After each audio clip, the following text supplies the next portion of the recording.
एक गांव में रमेश और शोभा नाम के पति पत्नी रहते थे। उनका एक बेटा था जिसका नाम रोहन था। रमेश और शोभा गरीब होने के बावजूद भी अपने बेटे की हर इच्छा को पूरा करते थे। उस गांव में नारायण दास नाम का एक अमीर जमींदार रहता था। वह गांव में सबसे अमीर था, लेकिन नियत का बिल्कुल अच्छा नहीं था। एक दिन नदी के किनारे शोभा पानी भरने गई। तब उस जमींदार की नजर शोभा पर पड़ी और वह उसे पसंद करने लग गया। उसके दूसरे दिन वह जमींदार शोभा के घर गया और उसके पति रमेश से बोला, रमेश और शोभा, तुम दोनों बहुत ही नेक दिल इंसान हो। कभी भी किसी चीज की जरूरत पड़े तो मुझे कह देना। वे दोनों जमींदार की इस बात पर खुश हो जाते हैं। कुछ दिनों बाद रोहन को सीने में दर्द होने लगा और वह बेहोश होकर गिर गया। इतने में शोभा दौड़कर आई और उसे अस्पताल ले गई। जब डॉक्टर ने रोहन का चेकअप किया और रिपोर्ट देखी, तब शोभा से कहा, रोहन के दिल में छेद है। अगर जल्दी ही ऑपरेशन नहीं करवाया तो रोहन मर जाएगा। यह सुनते ही शोभा अंदर से टूट जाती है और वहीं पर रोने लगती है। डॉक्टर साहब, आप मेरे रोहन की जान बचा लीजिए। आप उसका ऑपरेशन शुरू कर दीजिए। डॉक्टर ने कहा, पहले आपको 1 लाख रुपए जमा करवाने होंगे, तभी आपके बेटे का ऑपरेशन शुरू होगा। आपके बेटे के पास सिर्फ 5 दिनों का ही समय है, इसलिए जल्दी पैसे जमा कर दीजिए ताकि ऑपरेशन शुरू हो सके। डॉक्टर साहब, इतने पैसे मैं इतनी जल्दी कहां से लाऊंगी? आप ऑपरेशन शुरू कर दीजिए, मैं धीरे धीरे आपके सारे पैसे चुका दूंगी। मैं आपकी मजबूरी समझता हूं, लेकिन बिना पैसों के आपके बेटे का ऑपरेशन नहीं हो सकता। इतना सुनते ही शोभा और उदास हो गई और अपने घर वापस आ गई। शोभा ने सारी बात अपने पति रमेश को बताई। इतना सब कुछ हो गया और तू मुझे अब बता रही है? मुन्ना अब कैसा है? मुन्ने की तबीयत अभी भी बहुत खराब है। आप किसी भी तरह 1 लाख रुपए का इंतजाम कीजिए, नहीं तो मुन्ना बच नहीं पाएगा। इसके बाद रमेश अपने मालिक के पास जाता है और अपने मालिक से पैसे उधार मांगता है।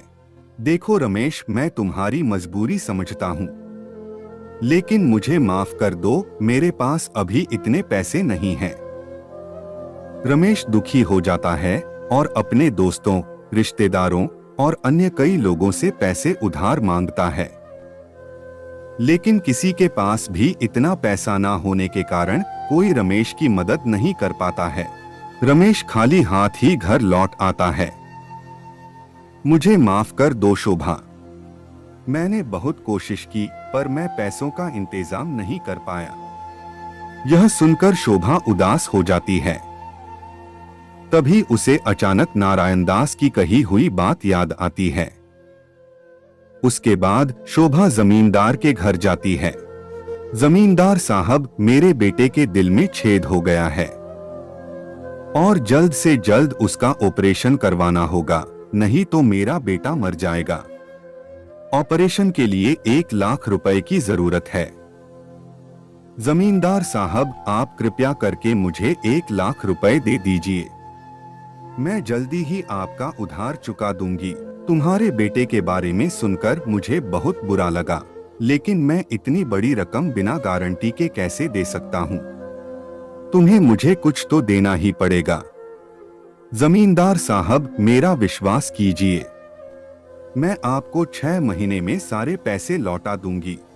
देखो शोभा, मुझे तुम पर पूरा भरोसा है और मुझे तुम बहुत अच्छी लगती हो। मैं तुम्हें पैसे दे दूंगा, लेकिन उसके लिए तुम्हें मेरी एक शर्त माननी होगी। अगर तुम आज के लिए मेरी हो जाओ और मेरी रात रंगीन करके मुझे खुश कर सकती हो, तो मैं तुम्हें पैसे दे दूंगा। मुझे आपसे यह उम्मीद बिल्कुल भी नहीं थी। मैं तो आपके पास मदद के लिए आई थी, लेकिन आप तो बहुत घटिया आदमी निकले। मेरा बेटा अस्पताल में जीवन और मौत के बीच लड़ रहा है। और आप इस समय इतनी घिनौनी बात कर रहे हैं। आपको शर्म आनी चाहिए। ऐसी बात है तो चली जाओ यहाँ से। अब मैं देखता हूँ तू कैसे अपने बेटे का इलाज करवाती है। शोभा गुस्से में जमींदार के घर से चली आई और अपने बेटे को घर पर देखकर हैरान हो जाती है। रमेश, आप रोहन को घर क्यों ले आए? इसे तो अभी अस्पताल में होना चाहिए था। पैसे ना होने के कारण डॉक्टर ने रोहन का इलाज नहीं किया और रोहन को घर ले जाने के लिए कहा। इस बात से शोभा बहुत ज्यादा दुखी हो गई और उसने जमींदार की बात मानने का फैसला कर लिया। उसके पास इसके अलावा कोई उपाय नहीं बचा था। शोभा वैसे तो बहुत स्वाभिमानी और इज्जतदार लड़की थी, लेकिन हालातों के आगे उसे झुकना पड़ा। शोभा जमींदार के घर गई। जमींदार साहब, मुझे आपकी सारी बातें मंजूर है। हाँ हाँ हाँ, देखा, मुझे पता था तू जरूर आएगी। इसके बाद जमींदार ने शोभा की मजबूरी का फायदा उठाते हुए उसके साथ यौन संबंध बनाए। उसने कभी उस हालत में खुद को नहीं देखा होगा। उसके बदन पे एक कपड़ा नहीं रखा। पूरी रात भूखे जानवर जैसा उसके शरीर को नोचता रहा। सुबह वो दर्द से करहाते हुए बोली, जमींदार साहब, आपने जैसे कहा मैंने वैसे ही किया। अब तो मुझे पैसे दे दीजिए। अरे तू पागल तो नहीं है? इतनी बड़ी रकम अभी कैसे दे सकता हूँ? 2 हफ्ते बाद आकर पैसे ले जाना। और हाँ, जो कुछ भी हमारे बीच हुआ उसके बारे में किसी को मत बताना। अब तुम यहाँ से जाओ। ऐसा मत कीजिए जमींदार साहब। 2 हफ्ते तो बहुत दूर है। इतने दिन में तो मेरा बेटा मर जाएगा। कृपा करके मुझे पैसे दे दीजिए। जमींदार ने जबरदस्ती शोभा को बाहर निकाल दिया। शोभा बहुत रोने लगती हैं। तभी राह से गुजर रहे एक भले व्यक्ति की नजर शोभा पर पड़ी और शोभा को रोते देख वह उसके पास आया और पूछा, क्या हुआ? आप क्यों रो रही है? उसके बाद शोभा ने उसे सारी बात बताई। बहन जी, आप चिंता मत कीजिए।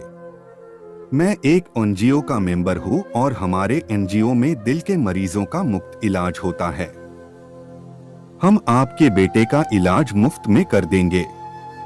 शोभा इस बात से बड़ी खुश होती है और उस व्यक्ति को धन्यवाद देते नहीं थकती है। उसके बाद वह आदमी रोहन को अस्पताल ले जाता है और मुफ्त में उसका इलाज करवाता है। कुछ दिनों बाद रोहन बिल्कुल ठीक हो जाता है। अपने बेटे को स्वस्थ देखकर शोभा बहुत खुश हो जाती है। बहुत बहुत शुक्रिया आपका भाई साहब। आप ना होते तो मेरा बेटा आज जिंदा ना होता। मैं आपकी हमेशा आभारी रहूंगी। शुक्रिया की कोई जरूरत नहीं है बहन जी। वैसे इस गांव में हमारे एनजीओ का एक और मेंबर नारायण दास भी तो रहता है। आपने उससे मदद क्यों नहीं मांगी? उस आदमी की इस बात से शोभा हैरान हो जाती है कि वह जमींदार एनजीओ का मेंबर है। इसके बाद शोभा ने उस जमींदार की सारी सच्चाई उस आदमी को बता दी। आदमी को बहुत गुस्सा आया और पुलिस लेकर नारायण दास को गिरफ्तार करवाया। अब शोभा और उसका पति रमेश अपने बेटे रोहन के साथ खुशी से रहते हैं। कोई व्यक्ति आपके पास मदद मांगने के लिए आता है तो आप उसकी मजबूरी का फायदा ना उठाएं। आपको नहीं पता कि वह व्यक्ति किस हाल में होगा, इसलिए जहां तक संभव हो लोगों की मदद कीजिए।